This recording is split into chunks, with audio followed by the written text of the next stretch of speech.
Hey guys, welcome to the channel. Right here we have a very special product, the Earth Digger 360L.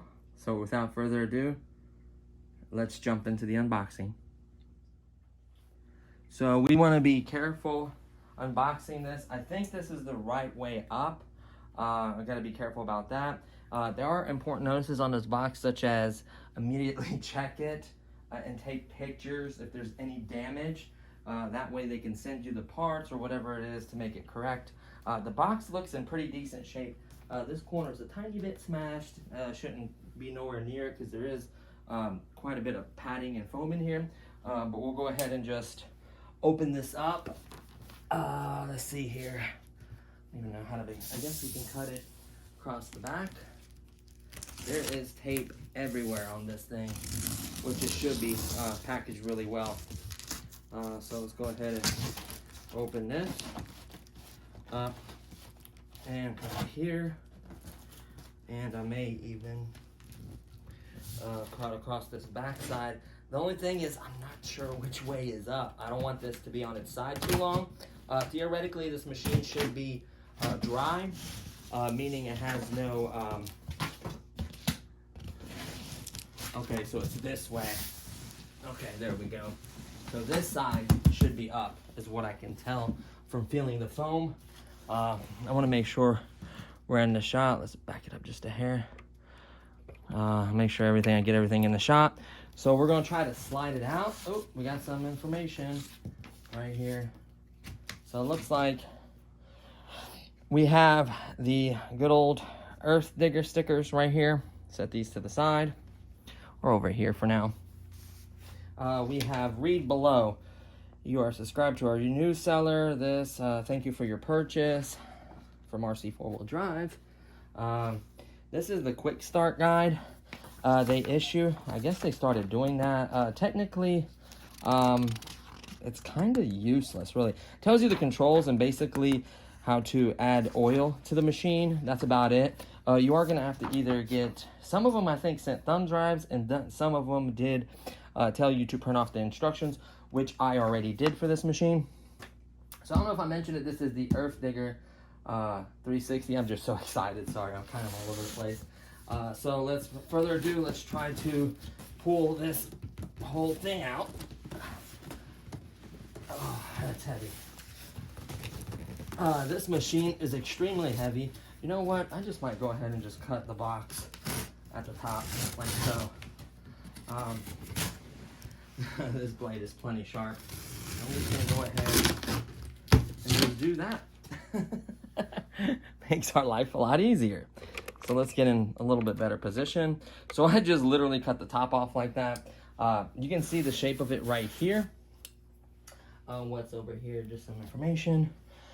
Let's go ahead and start with the first square block removal. In here, looks like we have a cover with the hinges pre-installed. Nice.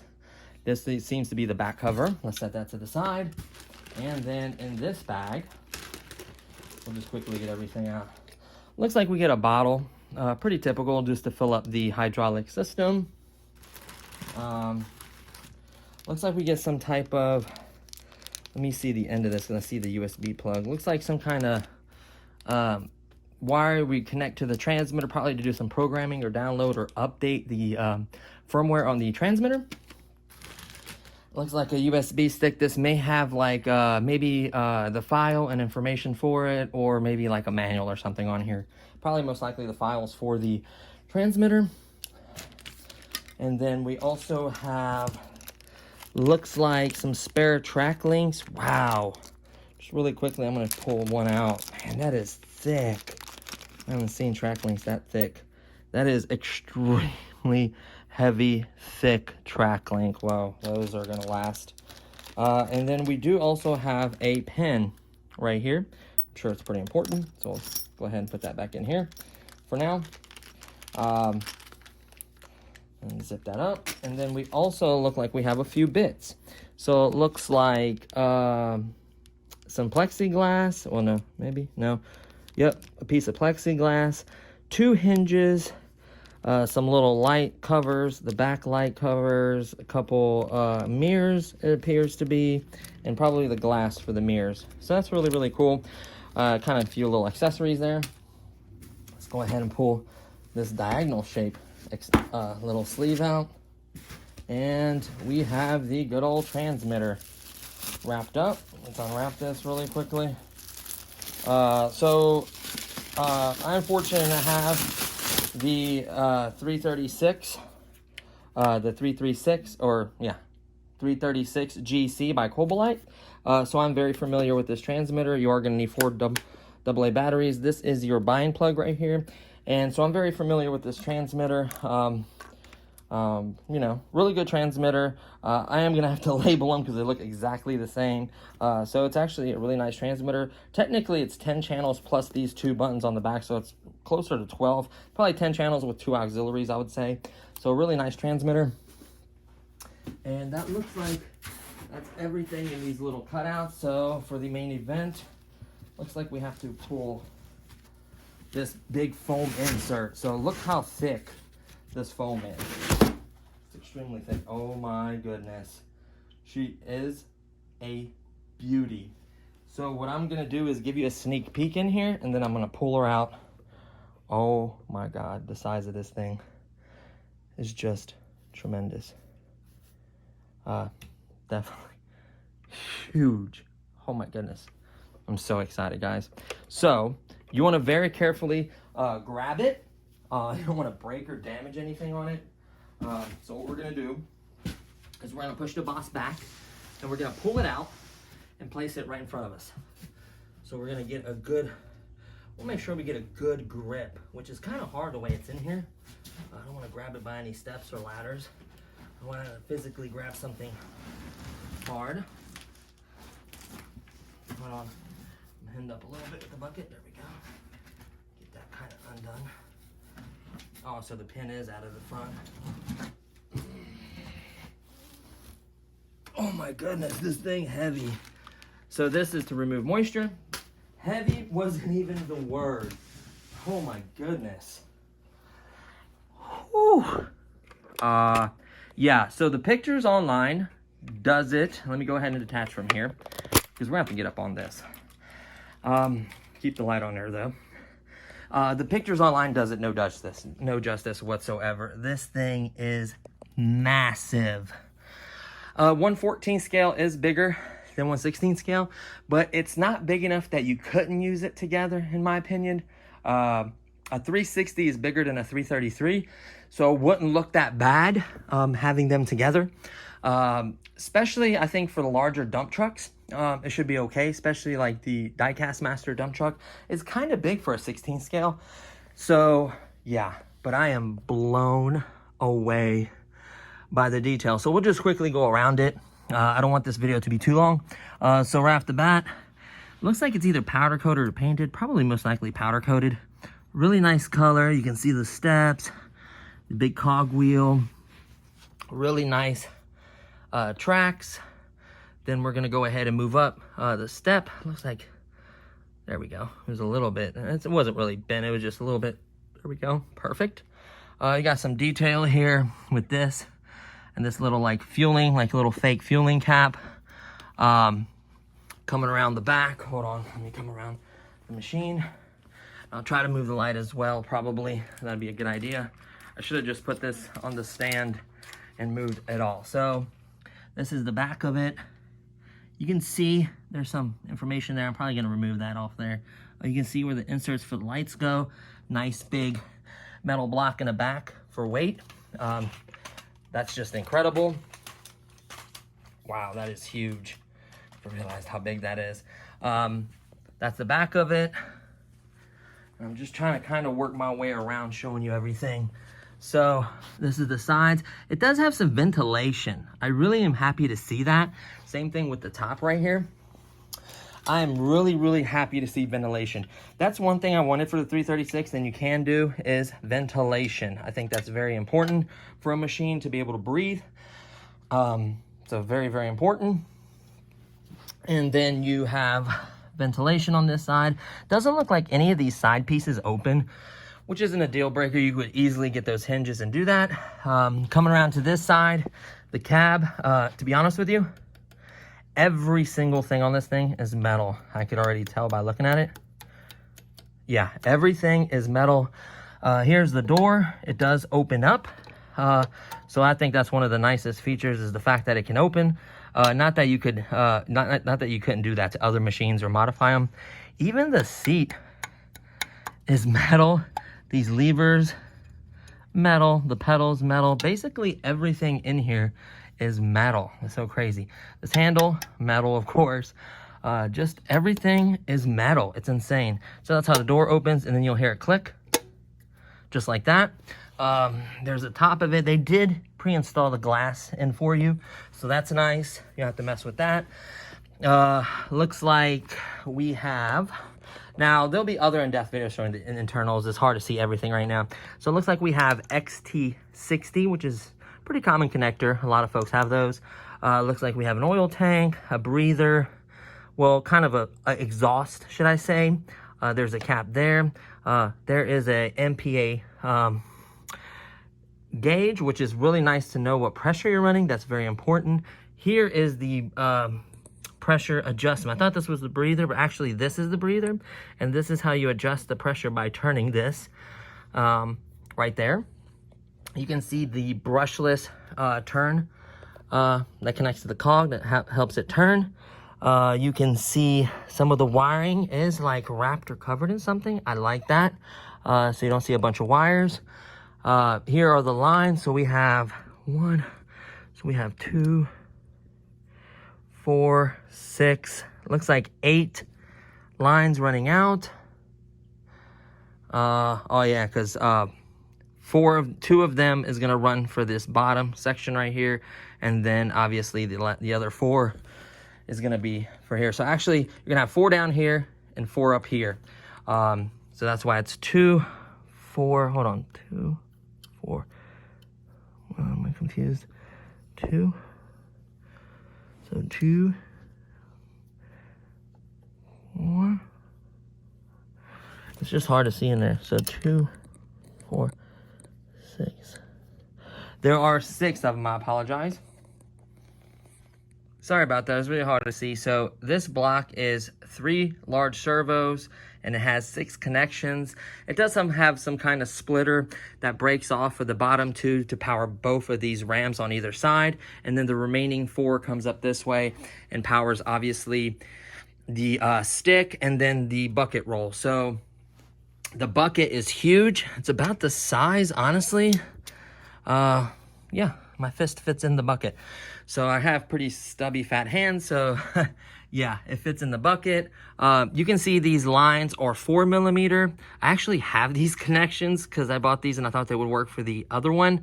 336, nope, it's this size connection. So it's nice now that I technically have spare parts for it. Let's just remove this really quickly so we can see under here. This is just to protect it from scratching itself or anything banging up against there, which is nice. Nothing is damaged. I'm really, really happy about that. It appears so far that nothing is damaged. Let's unwrap that. We want to gently set that on there. I don't want to be moving this around now that I set that on there. There is going to have to be a pin in there to hold that. I would imagine that what that big bolt is for. And this part I do like. They put a spring anti-kink system, kind of like I have on the 336. So they put that on there to help it keep it from kicking. I love the loop they did. That's the way they should have did the 336 in my opinion. They did not do that, but the good news is by me getting all those parts and stuff, all that can be addressed. It could be even nicer. That is my goal. That is my first hydraulic excavator. It has the most significant sentimental value, and it's just an amazing excavator anyways. So yeah, but let's get on this side of it. Show you underneath. You can see all the lines. Does look good. See the lines right there, right there. One obviously on either side. That's the way it works. A feed and a return. Same thing here. Same side as this one with a little anti-kink guard. I love that a lot. This bucket has removable teeth, which I love. So you can actually remove the teeth. It's got these pins It's got the same system with a little bolt and a screw as my other one, so I like that system a lot. It just looks absolutely magnificent. Holy smokes, that is good looking.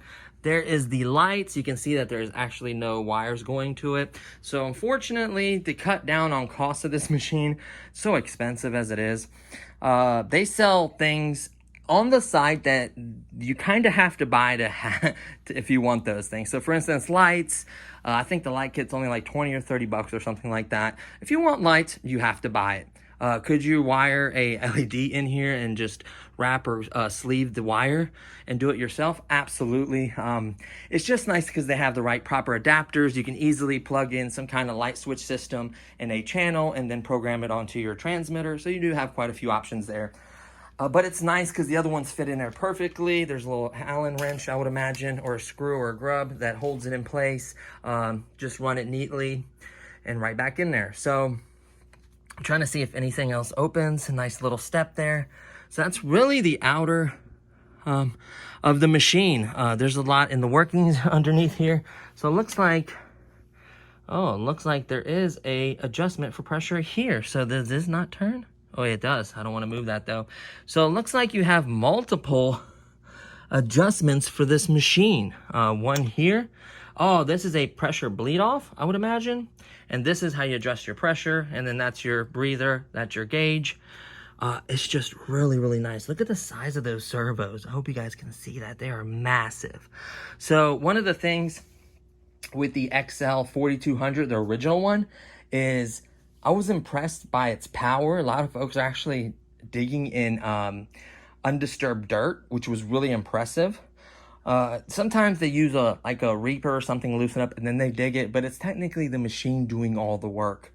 And unless it's extremely, extremely hard, dry dirt, that could be a little challenging, but I've seen quite a few videos of folks actually digging in undisturbed dirt with it. So I think a lot of that has to do with weight and the setup and everything else, how you do it. So, yeah, there's a tiny little bit of oil around this cap, but the rest of the machine looks perfectly dry and clean.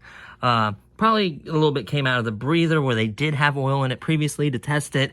I'm sure all this has been tested to make sure it does not have leaks, because they know people would just send them right back or complain about it. So I'm sure they addressed that.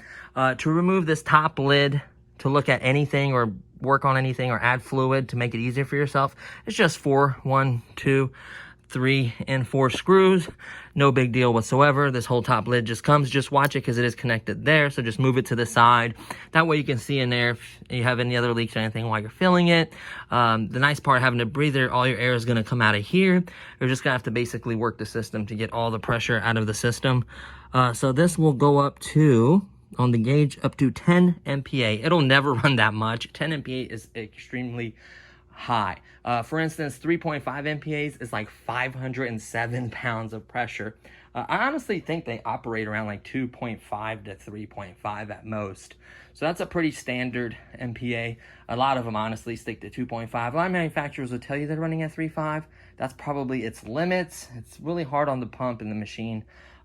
Easy to spring a leak too. So keep that in mind. But like I said, I've never ran a pressure on this or see what it's capable of.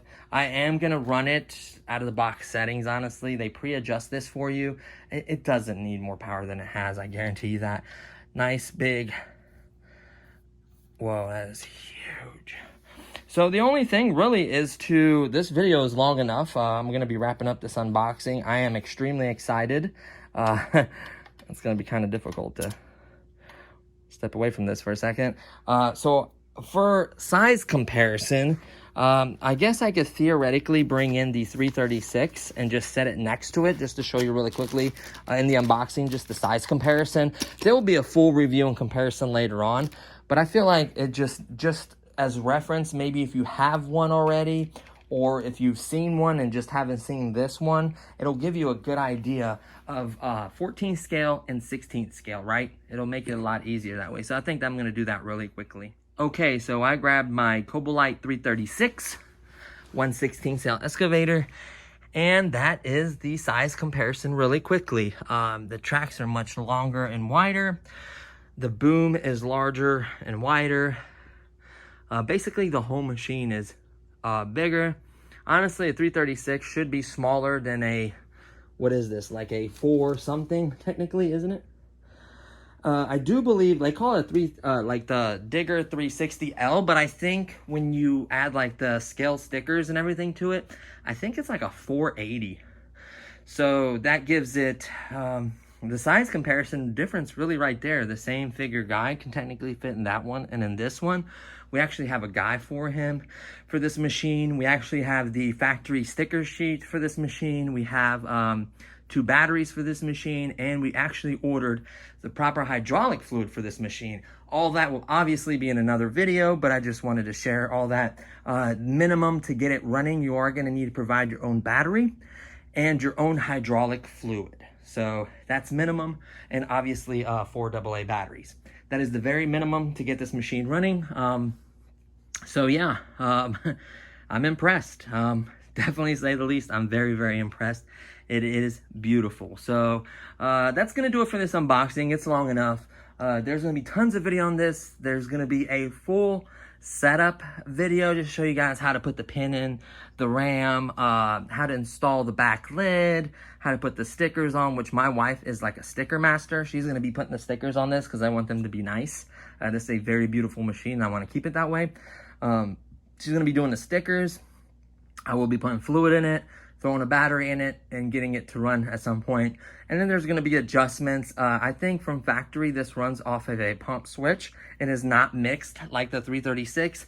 I would love to honestly have it mixed, just because of the fact that it's a lot easier on your pump, longevity of your pump, quieter, on-demand power. If you're just unloading it, you don't have to flip the switch on all the way to move the arm and boom. You still can leave that switch as is, and then you can still do a mixing for it just to move it or whatever you need to get done. And then obviously when you're doing serious digging, you just flip this main pump on continuously. So it's just nice to have those options. All that setup and everything will be other videos as well. I'm just gonna break it off into sections because it would be too long of a video, honestly, and I'm really trying to cut back on that. So that's gonna do it for this one, guys. I'm extremely excited. I'm happy. DHL got it to me without no damage, and I'm extremely happy about that. R.C.E 4-wheel drive got it to me in reasonable time. Now, there is one thing I want to address really quickly, is that you are going to have some import fees. DHL explained to me that there's no way for them to know the amount ahead of time. There's no way to prepay ahead of time. So prepare yourself when your package, depending on your country, these fees may apply or not. They're called, what was it, import... Do you remember what it was called, honey? It was like import something. Some kind of import fee. It wasn't very expensive considering how much I paid for shipping. It was, I thought, reasonable. It was like a $44 fee for it. I am going to tell you the price of this machine because if you want to buy one, I have to be honest about that. So in the unboxing, I guess I could tell you the price. These were originally, I do believe, $3,400 when they first came out, the 360L, and they knocked it down because of price of taxes, and shipping really got this up there in the numbers. So they figured they discounted enough to cover the cost of taxes and shipping. I noticed that. So it was originally like 34 and some change. They knocked it down to 2,700. You add 250 for taxes and 400 and something for shipping. You're right back up to 3,400. And then obviously the $44 import fee. So you're like 34 and some change, almost 3,500 if you want to round up. So be prepared. These are not cheap. They are professional grade in my opinion. They're amazing machines. Not taking anything away from the 336. That is an incredible machine too. I am just blessed and extremely happy that that I'm able to do this and share it with you guys. That's very important. You guys get to share the experience with me, so that's just as important. So stay tuned for the follow-up setup, mixing video, digging, mods. I mean, it's so much to come. There's gonna be tons of videos on it, so stay tuned for all that. Hopefully you guys give this video a thumbs up. Please subscribe if you haven't. It really means a lot to me.